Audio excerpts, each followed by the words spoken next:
Hello students, welcome to my YouTube channel brilliant galaxy classes. तो student, आज हम Thales प्रमेय का उपप्रमेय तथा इसके विलोम को सिद्ध करने वाले हैं, जिसको हमने आपकी सुविधा के लिए बहुत ही छोटे में सिद्ध किया है। और यह प्रमेय परीक्षा के लिए भी महत्वपूर्ण है। यदि आप थेल्स प्रमेय तथा इसके उपप्रमेय और इसके विलोम को समझ ले रहे हैं तो निश्चित रूप से त्रिभुज के इस चैप्टर के प्रश्नों को आसानी से हल कर लेंगे। तो जल्दी से चैनल सब्सक्राइब कर दें ताकि पूरी किताब के हल को आप आसान तथा छोटे तरीके से पा सकें। और हाँ, यह प्रमेय पढ़ने से पहले आप इसके पूर्व की वीडियो जरूर देख लें ताकि यह प्रमेय और आसान हो जाए।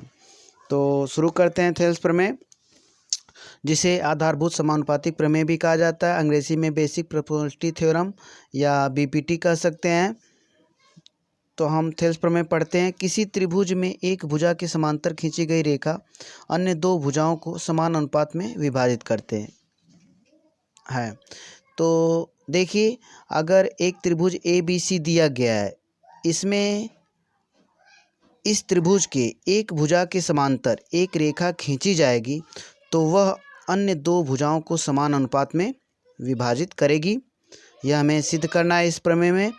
तो देखिए, BC के समांतर एक रेखा DE खींची जा रही है, तो हमें सिद्ध करना है कि यह भुजा जो है, जो कि AB और AC को प्रतिच्छेदित कर रही है क्रमशः D और E पर, यह इन भुजाओं को समान अनुपात में विभाजित कर रही है। अर्थात AD बटे DB का अनुपात AE बटे EC के बराबर होगा। तो हम यहाँ पे पहले लिखेंगे, ज्ञात है, गिवन, त्रिभुज ABC में DE समांतर BC, और सिद्ध क्या करना है कि AD बटे DB का अनुपात जो होगा वह AE बटे EC के बराबर होगा। और रचना हम करेंगे इसमें B और E तथा C और D को मिलाया। देखिए, B से E को मिला लें, B से E को, और C को D से, और फिर DM परपेंडिकुलर AC खींचेंगे। जो DM है परपेंडिकुलर AC, यहाँ पे हम परपेंडिकुलर खींच ले रहे हैं, ये परपेंडिकुलर है। और EN परपेंडिकुलर AD, EN जो है परपेंडिकुलर क्या है, AD है। तो अब इसे हम सिद्ध करते हैं। हमने इसे आपकी सुविधा के लिए अत्यंत छोटे में सिद्ध किया है। तो देखते हैं।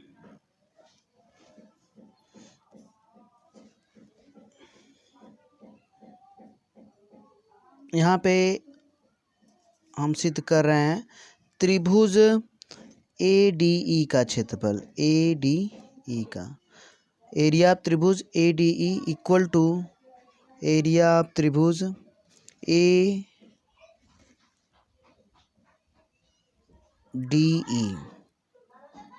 देखिए, किसी भी त्रिभुज का क्षेत्रफल स्वयं के क्षेत्रफल के बराबर होगा। तो हम इसका यहाँ पे रीजन लिख दे रहे हैं, ये समीकरण 1 डाल दीजिए और यहाँ पे हम रीजन लिख दे रहे हैं। तो देखिए, हमने रीजन यहाँ पे लिख दिया, किसी भी आकृति का क्षेत्रफल स्वयं के क्षेत्रफल के बराबर होगा। तो इस प्रकार एरिया ऑफ त्रिभुज ADE बराबर होगा एरिया ऑफ त्रिभुज ADE के। और देखिए, दूसरा हम लिख रहे हैं, एरिया ऑफ त्रिभुज BDE बराबर होगा एरिया ऑफ त्रिभुज DEC के। ठीक, यह क्यों होगा, आप त्रिभुज में देख सकते हैं BDE का क्षेत्रफल, जो त्रिभुज ये है, इसका क्षेत्रफल DEC के बराबर होगा।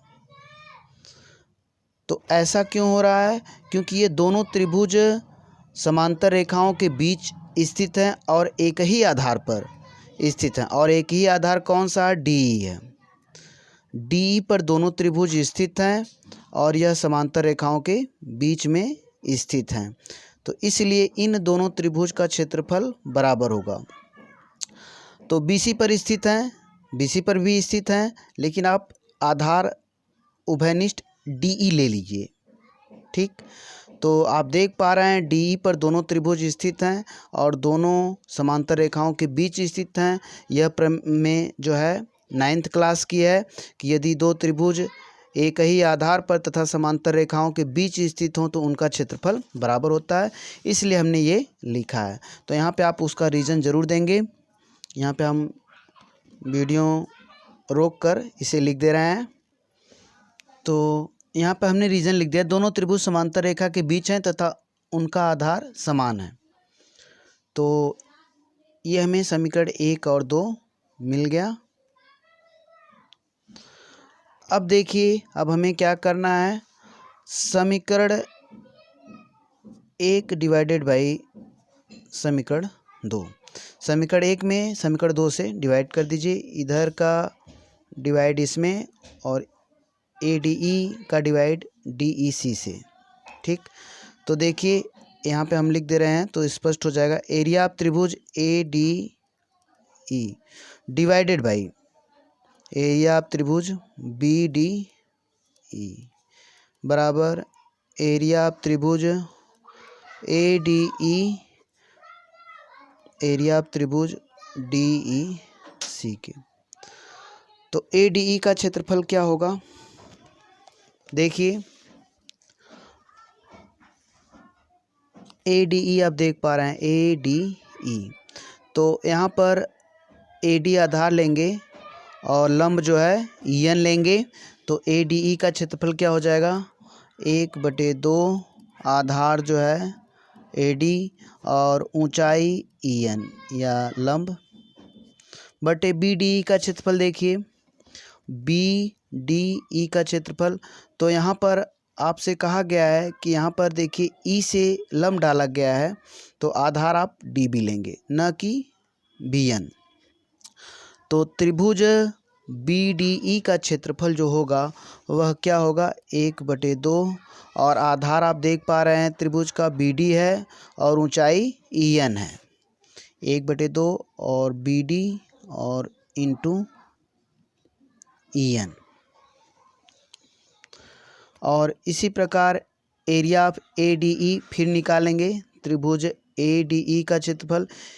इस बार हम आधार जो है AE लेंगे और ऊंचाई DM लेंगे।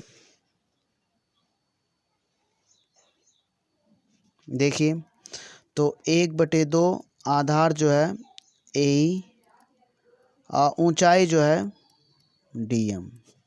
और फिर इसी प्रकार अब DEC का क्षेत्रफल है, देखिए DEC का क्षेत्रफल है तो DEC का क्षेत्रफल 1/2 और आधार देखिए EC होगा और ऊंचाई जो है DM होगा। DEC का क्षेत्रफल निकालने के लिए EC आधार होगा और ऊंचाई लेंगे तो DM लेंगे।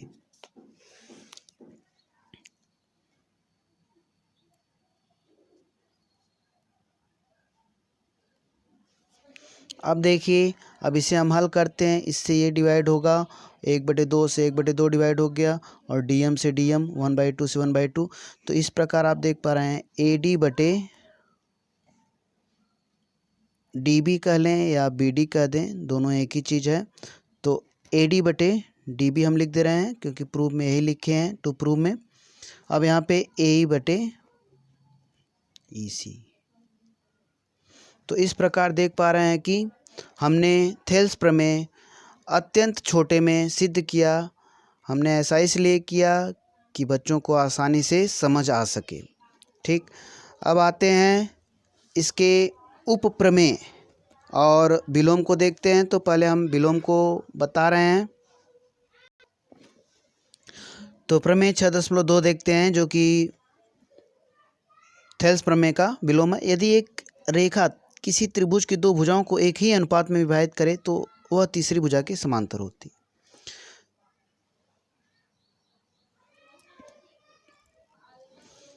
तो देखते हैं त्रिभुज ABC में हमने क्या किया कि हमें यह ज्ञात है कि AD बटे DB और AE बटे EC का अनुपात आपस में बराबर है। हमें सिद्ध करना है कि जो DE रेखा BC के समांतर है। थेल्स प्रमेय में इसका विलोम था। ठीक, रेखा जो है समांतर थी और अनुपात आपको सिद्ध करना था कि बराबर होगा। इसमें उसका उल्टा है, इसमें यह कहा गया है कि अनुपात बराबर है AD बटे DB और AE बटे EC, और फिर इसे हमें सिद्ध करना है कि D जो है BC के समांतर होगी। तो यहाँ पर हम पहला काम करते हैं कि ज्ञात है में AD बटे DB इक्वल टू AE बटे EC लिखेंगे, और फिर टू प्रूव या सिद्ध करना है DE समांतर BC के, और यहाँ पर उत्पत्ति प्रूफ लिख लीजिए। देखिए हम यहाँ पे पहले ये काम करेंगे कि माना DE भुजा BC के समांतर नहीं है, तो हमें यह मान लेते हैं कि DE जो है वह BC के समांतर नहीं है। जो BC के समांतर लाइन है वह D और E डैश है।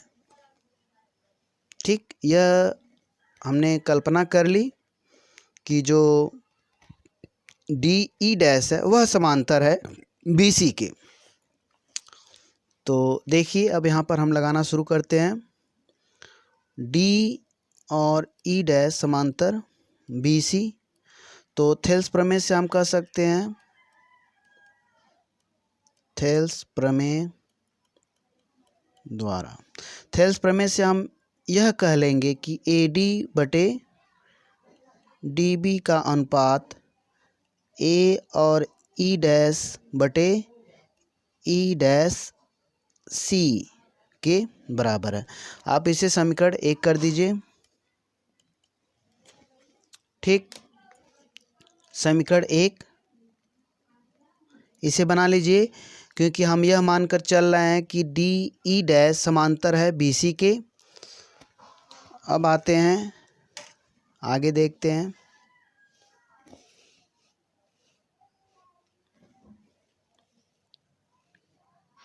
अब यहाँ पर हम ये दिया गया है कि AD बटे DB का अनुपात, AD बटे DB का अनुपात किसके बराबर है? AE बटे EC के। यह गिवन या ज्ञात है, ज्ञात है। देखिए इसे आप समीकरण 2 कर लीजिए। तो यहाँ पे आप देख पा रहे हैं AD बटे DB equal to AE dash बटे E डैश C है, और यहाँ पे भी AD बटे DB इक्वल टू AE बटे EC के है। तो हम कह सकते हैं समीकरण 1 और 2 से, 1 तथा समीकरण 2 से, क्योंकि AD बटे DB ये है और AD बटे DB ये है, तो ये दोनों भी बराबर होंगे। समीकरण 1 तथा समीकरण 2 से A और E dash equal to AE dash बटे E डैश C और इक्वल टू AE बटे EC, ये दोनों बराबर हो जाएगा। अब हम जब दोनों बराबर हो गया तो हम दोनों तरफ अगर 1 जोड़ दें तब भी दोनों बराबर ही होगा। तो हम कह सकते हैं AE डैश बटे E डैश C प्लस 1 बराबर AE बटे EC प्लस 1। यहाँ पे जोड़ेंगे तो देखिए क्या हो जाएगा, AE dash plus E dash C बटे E डैश C। ऐसे आप जोड़ सकते हैं। जोड़ने के लिए शॉर्ट तरीका इसका, इसमें गुणा करके प्लस AE डैश बटे E डैश C। ठीक, इसी प्रकार इसको भी जोड़े, इसका इसमें गुणा करेंगे और फिर AE जोड़ देंगे तो AE प्लस EC बटे EC। देख रहे हैं AE dash plus E dash C को हम क्या लिख सकते हैं, देख लीजिए। AE डैश और E डैश C को हम लिख सकते हैं कि AC। तो यहाँ पे आप AC लिख लीजिए और E डैश C रहने दीजिए, और फिर AE और EC को क्या लिख सकते हैं, AE और EC को भी आप AC ही लिखेंगे, AC बटे EC। देखिए दोनों तरफ AC है, हम AC से दोनों तरफ भाग दे दें या क्रॉस मल्टीप्लाई करके दिखा देते हैं। AC इंटू EC और E-C इंटू AC दोनों तरफ है, या हम कह दें इसको इधर लेके जाएंगे तो डिवाइड होके कट जाएगा, तो EC बराबर E-C।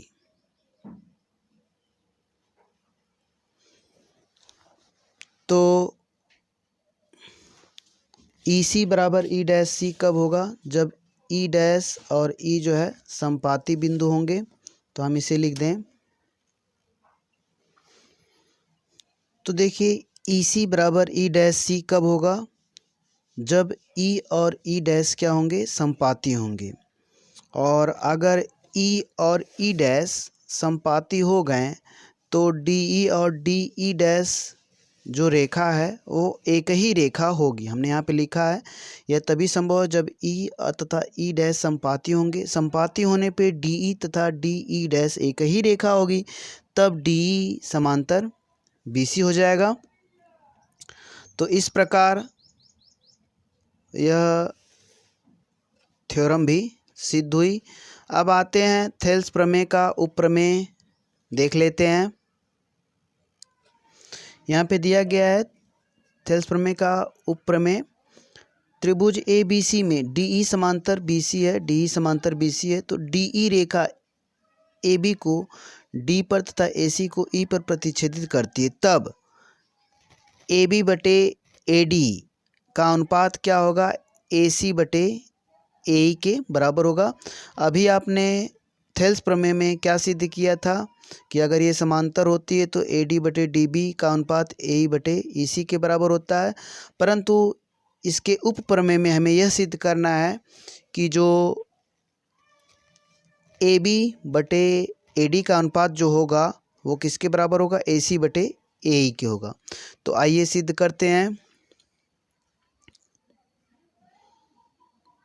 तो आप जान रहे हैं थेल्स प्रमेय से, क्योंकि DE समांतर BC है, DE समांतर BC ऐसे लिख लीजिए। त्रिभुज ABC में DE समांतर BC है, तो हम कह सकते हैं कि AD बटे DB बराबर क्या होगा?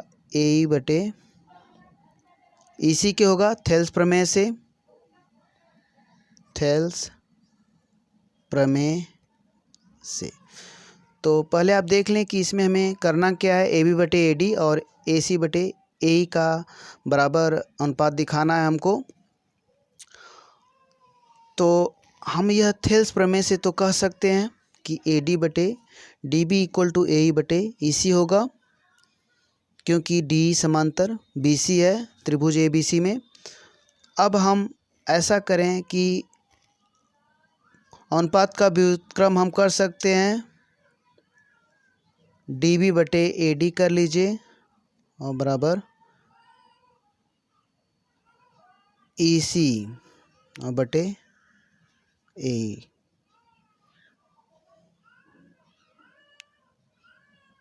अनुपात का व्युत्क्रम भी बराबर होता है।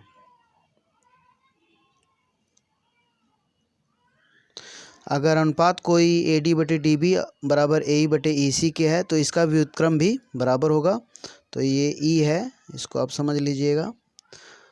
अब जो है हम दोनों तरफ क्या करें? एक जोड़ दें।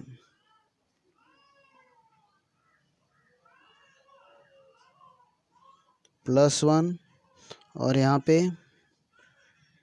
EC बटे AE +1। यहाँ पे जोड़ेंगे तो क्या होगा? DB और प्लस AD और बटे AD हो जाएगा, और यहाँ पे होगा EC प्लस AE और बटे AE। तो देखिए यहाँ पर DB प्लस AD जुड़ के क्या होगा? DB और AD जोड़िए, DB और AD जोड़ेंगे तो AB हो जाएगा। क्या हो जाएगा? AB हो जाएगा। और नीचे ये AD है बराबर EC और AE जोड़ेंगे तो क्या होगा? EC और AE जोड़ेंगे तो AC हो जाएगा। तो यहाँ पर आप लिख सकते हैं AC और बटे AE। तो आप देख पा रहे हैं कि पहला आपका सिद्ध हो गया, पहला उपप्रमेय। ये थेल्स प्रमेय के 2 उपप्रमेय हैं, इसे हम सिद्ध कर रहे हैं। तो देख पा रहे हैं कि AB बटे AD इक्वल टू AC बटे AE, ये हमें सिद्ध करना था। AB बटे AD AC बटे AE। अब आते हैं दूसरे थेल्स प्रमेय को सिद्ध करते हैं, जो कि है AB बटे DB इक्वल टू AC बटे EC। तो यहाँ पे हम सिद्ध कर दे रहे हैं। तो यहाँ पर हम फिर त्रिभुज ABC में DE समांतर BC है। तो थेल्स प्रमेय से हम कह सकते हैं कि AD बटे DB इक्वल टू AE बटे EC, या थेल्स प्रमेय द्वारा, थेल्स प्रमेय से। तो यहाँ पे हम फिर AD बटे DB में 1 जोड़ेंगे, यहाँ पे AE बटे EC में 1 जोड़ दें। यहाँ पे अगर आप जोड़ेंगे तो AD प्लस DB और बटे DB equal to AE plus EC और बटे EC। AD और DB जोड़ेंगे तो अभी हम जोड़े थे AD और DB, तो यहाँ पे AB हो जाएगा, ठीक, और यहाँ पे DB और बराबर AE और EC जोड़ेंगे तो AC होगा और यहाँ पे EC हो जाएगा, ठीक। तो आप देख पा रहे हैं यहाँ पे दूसरा उपप्रमेय भी सिद्ध हो गया। तो इस प्रकार हमने इस वीडियो में थेल्स प्रमेय का विलोम और थेल्स प्रमेय के उपप्रमुख प्रमेय को सिद्ध किया। तो आशा करते हैं वीडियो पसंद आई है। यदि वीडियो पसंद आए तो लाइक, शेयर और सब्सक्राइब करें। Thank you for watching my videos.